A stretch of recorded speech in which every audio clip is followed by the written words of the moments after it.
سلام به همه شما بیننده های خوب و باصفا. دوستان، در حالی که شیخ فرید دست از پا درازتر از نیویورک برگشت و حسرت به دل یه تک زنگ موند، به ناگهان خبر رسید که مم جواد ظریف به صورت کاملا اتفاقی با اوباما فیس تو فیس شده و یه خوشوبش اعتدالی هم با هم داشتن.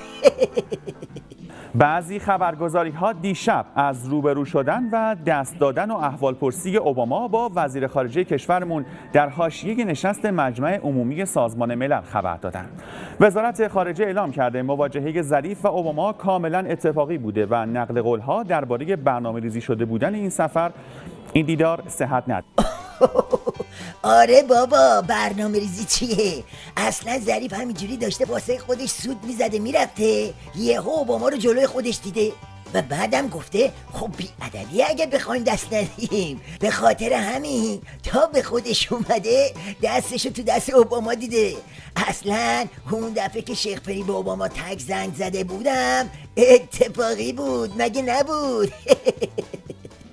2 سال قبل گفتن به طور اتفاقی آقای روحانی با اوباما تلفنی صحبت کرده. امسال گفتن به طور اتفاقی آقای ظریف با اوباما به طور اتفاقی گفتن که با هم دست دادن و سال آینده احتمالاً قراره به طور اتفاقی همدیگر رو بغل کنن. آقای ظریف چطور به طور اتفاقی راهتو کج نکردی تا با اون دست شدنی مواجه نشی؟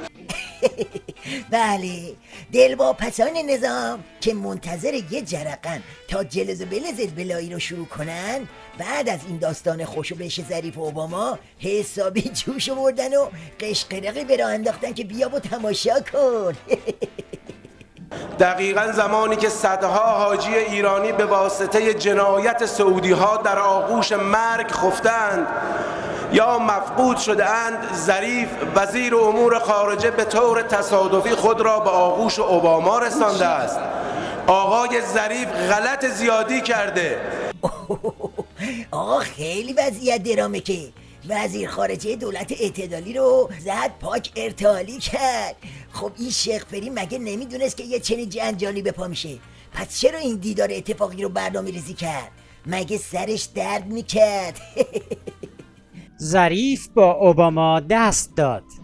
دومین تابو در 3 دهه در فاصله 2 سال شکسته شد. این تابو شاید میتوانست 15 سال پیش بشکند. که اینطور پس شیخ فرید دنبال تابو شکنیه ها؟ یعنی میخواد هر طور شده دم به نظامو گره بزنه به زلف غربیا ها؟ یعنی میخواد جنازه ولی فقیهو بخوابونه تو تابوت و تابوهای ولایتو بشکنه. آره. وزیر خارجه ایران به سلام رئیس جمهوری آمریکا پاسخ داد. مواجهه عزتمندانه. همه رو ول کن، مواجهه عزتمندانه رو داشته باش.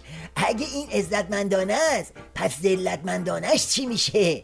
بله دیگه دوستان، خط شیخ فرید همینه. دست که چیزی نیست، میخواد هر طور شده خودشو هم بچسبونه به غرب، منتها چون جیگر نداره اسم این جنگولک بازی ها رو میذاره دیپلماسی اتفاقی. حقیقتم دنبال اینه که قدرت رو از چنگ عظما در بیاره و هپلو هپو کنه. علی گدا هم از رابطه با آمریکا نمیترسه، از ته داستان میترسه. بله، قصه همون قصه لحاف ملا و جنگ بانداست. اجالتا همینو داشته باشید تا باز خدمت برسیم. قربون شما، خدا حافظ.